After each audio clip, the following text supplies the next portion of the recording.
ओम हरि ओम हरि ओम हरि ओम ओम हरि ओम हरि ओम। ओम श्री गणेशाय नमः। हर हर महादेव। आज हम परमार्थ एस्ट्रो चैनल पर पंचांग परिचय, पंचांग किसे कहते हैं, पंचांग के 5 अंग कौन कौन से हैं, इनके बारे में जानते हैं।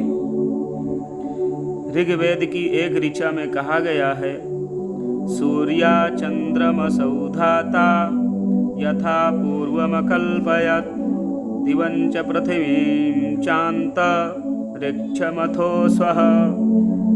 परमात्मा ने पूर्वकल्प की भांति ही सूर्य, चंद्र, धौ, पृथ्वी, अंतरिक्ष तथा उनमें स्थित पदार्थों की रचना की है।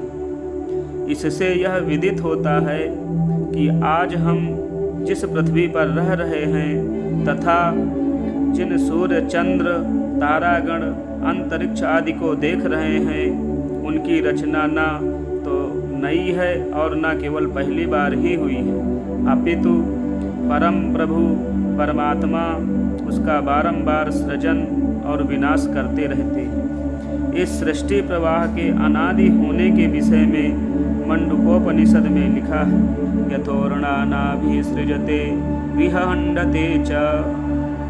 अर्थात जिस प्रकार मकड़ी अपने शरीर से निकले हुए तंतुओं द्वारा जाला बुनती है और आवश्यकता अनुसार उन तंतुओं को पुनः अपने में समाहित कर लेती है, उसी प्रकार यह सृष्टि भी ईश्वर द्वारा रचित है और उसी में समाहित हो जाती है। ईश्वर के विभिन्न लीला चरित्रों का विभिन्न प्रकारों से ज्ञान प्राप्त करने के लिए ही वेद तथा वेदांगों की रचना हुई है।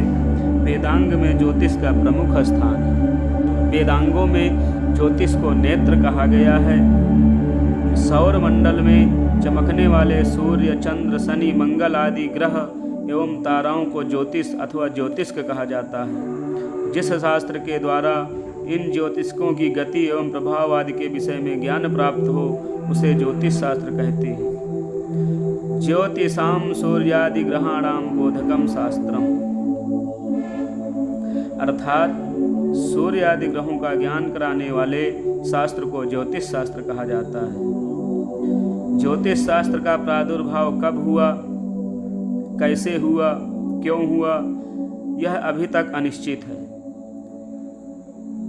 संभवतः सृष्टि के प्रारंभिक काल में ही जब मनुष्य की दृष्टि आकाश की ओर गई और उसने वहाँ असंख्य ज्योतिष समूहों को चमकते हुए देखा, तो उसके मन में यह सहज जिज्ञासा उत्पन्न हुई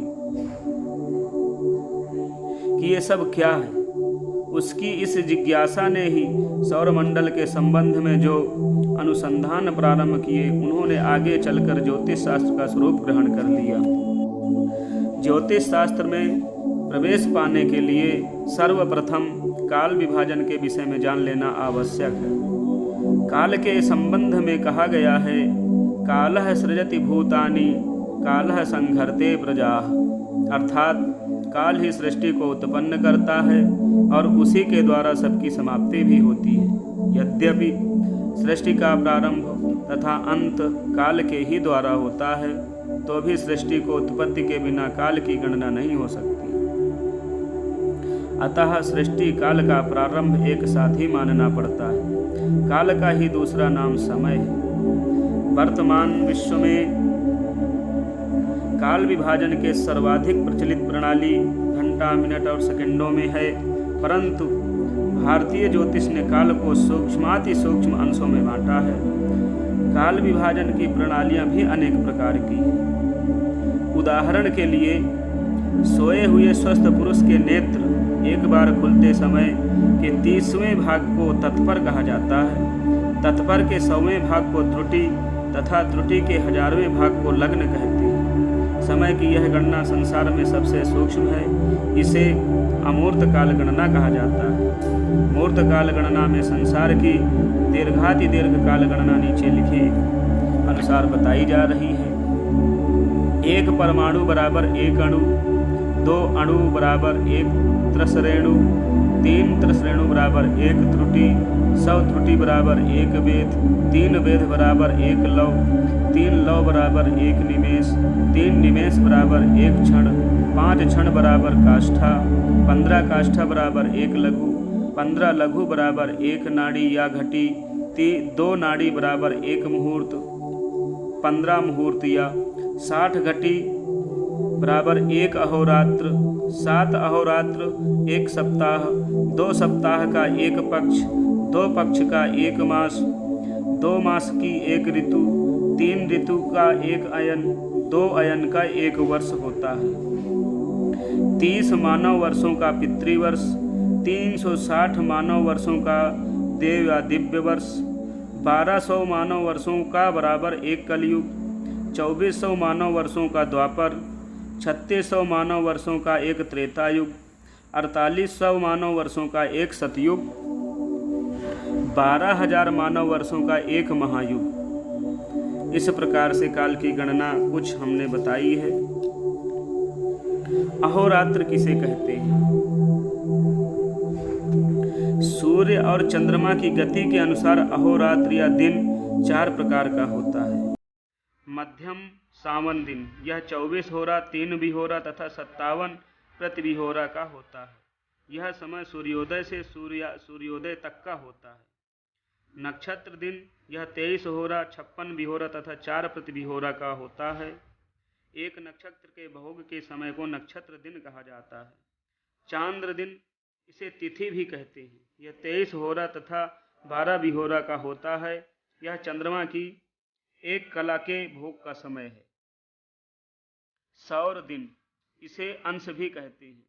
सूर्य की गति के अनुसार प्रत्येक सौर मास के अंश अलग अलग होते हैं, जिनके विषय में आगे बताया जाएगा। सुगमता के लिए सौर मास के 30 अंशों में विभाजित कर देने पर 1 सौर दिन होता है। सामान्य व्यवहार के 24 घंटे के सावन दिन का ही प्रचलन है, परंतु भारतीय पंचांगों में प्रायः हर प्रकार के दिनों का हिसाब रहता है। पंचांग का अर्थ, पंचांग के 5 अंग तिथि, वार, नक्षत्र, योग तथा करण, इन्हीं 5 अंगों को पंचांग कहा जाता है। साधारण बोलचाल की भाषा में प्रायः लोग पत्रा भी कहते हैं। हमारे देश में अनेक प्रकार के पंचांग प्रचलित हैं। हिंदी के अतिरिक्त कई देसी भाषाओं में भी हैं। बंगला, गुजराती, मराठी, अंग्रेजी तथा दक्षिण भाषाओं में भी पंचांग प्रकाशित हैं। इन पंचांगों में उपर्युक्त 5 विषयों के अतिरिक्त और भी अनेक उपयोगी सूचनाएं रहती हैं। कौन सा नक्षत्र किस समय तक पूर्वा क्षितिज पर विद्यमान रहेगा, किस दिन सूर्योदय तथा सूर्यास्त का समय क्या होगा, आकाश मंडल में विभिन्न ग्रहों की विभिन्न राशियों में स्थिति, विवाह, मुहूर्त, व्रत, त्यौहार, अंग्रेजी तारीख, मुसलमानी तारीख आदि बहुत से विषय पंचांगों में उल्लिखित रहते हैं। अतः ज्योतिषियों के लिए पंचांग एक अत्यंत आवश्यक वस्तु है। पंचांग देखने का तरीका, पंचांग कैसे देखें? बहुत से लोग भारतीय पंचांग को देखना ही नहीं जानते। पंचांग को सरलतम विधि से कैसे देखा जाए, आइए उसके बारे में जानते हैं। सर्वप्रथम प्रत्येक पंचांग में ऊपर की पंक्ति में एक क्रम दिया रहता है, जो इस प्रकार होता है। सबसे पहले ऊपर कॉलम में लिखा होता है प्रमुख योग, और फिर नीचे उसके अंग्रेजी तारीख के हिसाब से सभी योगों का नाम लिखा होता है। दूसरा कॉलम होता है तिथि, उसमें प्रत्येक तिथि के बारे में दिया रहता है। तीसरे नंबर में वार का नाम और उसका घटी, पल अथवा घंटे मिनट में समय दिया होता है। फिर चौथे कॉलम में नक्षत्र का नाम, यह भी घटी, पल अथवा घंटे मिनट में होता है। योग का नाम, यह भी घटी, पल अथवा घंटे मिनट में होता है। छठे कॉलम में करण का नाम, यह भी घटी, पल एवं घंटे मिनट में होता है। 7वें नंबर में दिनमान घटीपल सहित। 8वें नंबर में सूर्योदय का समय घंटा मिनट में। 9वें कालम में सूर्यास्त का समय घंटा मिनटों में। उसके बाद कई भाषाओं में तारीखें लिखी होती हैं। बंगला तारीखें, अंग्रेजी तारीख, मुसलमानी तारीख, भारतीय तारीख, चंद्र राशि, प्रातः रवि स्पष्ट, गति एवं अन्य विवरण इस प्रकार से पंचांग में दिया होता है। इसी ऊपर की पंक्ति में महीने तथा पक्ष का नाम, शक, संवत तथा शाकाब्द का भी उल्लेख रहता है। साथ ही गण, हर गण, ऋतु एवं अयन भी लिखा रहता है। उदाहरण के लिए कोई भी आप पंचांग ले लें और इन क्रमों को उसमें देखें और घंटा मिनट अथवा घटीपल से देखें, जिससे हमें मालूम होगा कि आज कौन सा दिन है, कौन सी तारीख है, कौन सा नक्षत्र है, कौन सा योग है, कौन सा करण है। इस प्रकार से हम सरलतम इन सब के बारे में उस दिन जान जाएंगे और सरलता से वार, हम सबको पता है संपूर्ण विश्व में 7 ही वार होते हैं। पहला वार रविवार, दूसरा सोमवार, तीसरा मंगल, चौथा बुधवार, 5वां बृहस्पतिवार, 6ठा शुक्रवार एवं 7वां शनिवार। सर्वप्रथम हमारे अग्रजों ने आकाश मंडल में सूर्य को देखा तो सबसे पहला वार सूर्य का, और इसी क्रम से फिर सोम, मंगल, बुध आदि के नाम पड़े। 24 घंटा एक वार का मान होता है, इसे एक अहोरात्र भी कहते हैं। वार के बारे में हम सभी लोग जानते हैं। तिथियां, प्रत्येक मास में 2 पक्ष होते हैं, दोनों पक्षों में तिथियां होती हैं। पहला पक्ष शुक्ल पक्ष। शुक्ल पक्ष की 15वीं तिथि को पूर्णिमा कहते हैं। इस दिन चंद्र पूर्ण उदित होता है और 360 को जब हम 30-30 अंशों में विभाजित करते हैं तो 180 डिग्री पर चंद्र स्थित होते हैं, इसलिए पूर्ण चंद्र दिखाई देते हैं, इसे हम पूर्णिमा कहते हैं। फिर कृष्ण पक्ष की तिथियों का आरंभ होता है। शुक्ल पक्ष की तिथियां एवं कृष्ण पक्ष की तिथियां दोनों समान हैं, केवल पूर्णिमा और अमावस्या। अमावस्या कृष्ण पक्ष की तिथि को होता है, जब संपूर्ण अंशों को भोग लेता है चंद्रमा, तो उस समय जो आकाश का मान 360 डिग्री बताया गया है इसमें पहुंच जाता है, उस दिन अमावस्या होती है। आइए तिथियों के क्रम बताते हैं।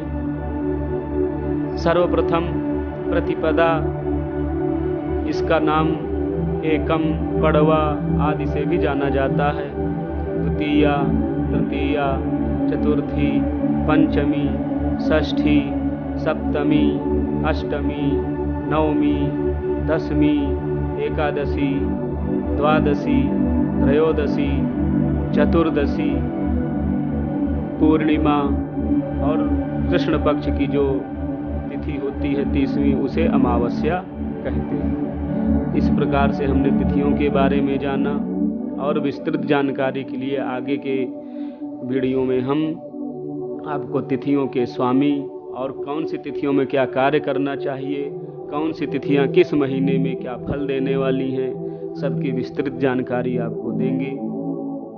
तिथियों के बाद अगला क्रम है नक्षत्रों का।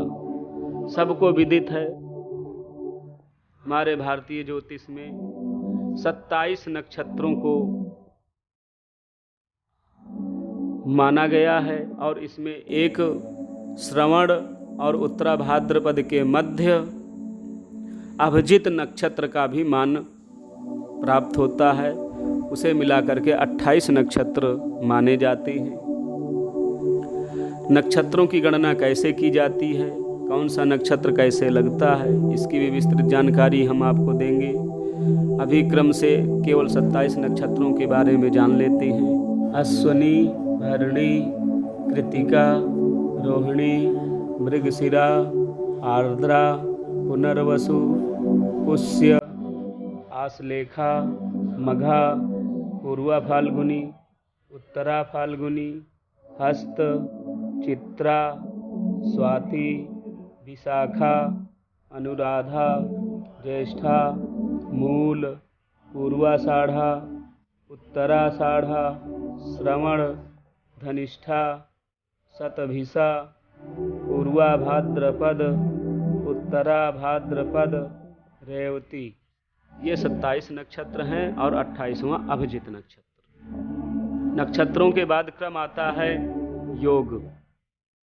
27 योग होते हैं। इनका भी मान एक अहोरात्र होता है। एक अहोरात्र 24 घंटे का। 27 योगों के बाद तिथि के आधे भाग को करण कहा जाता है। अस्तु एक तिथि में 2 करण होते हैं। करणों की कुल संख्या 11 है, जो क्रमशः एक दूसरे के बाद आते रहते हैं। बब, बालव, कौलव, तैतिल, गर, बणि, मिष्टि, शकुनि, चतुष्पद, नाग और किस्तोघ्न। इनमें पहले के 7 करण चर संज्ञक तथा अंतिम 4 करण स्थिर संज्ञक माने गए हैं। हमारे वीडियो को देखते रहें। यदि आपको वीडियो पसंद आ रहा है तो आप लाइक करें, शेयर करें, कमेंट करें, हमें अच्छा लगेगा। धन्यवाद। हर हर महादेव। हरि ओम।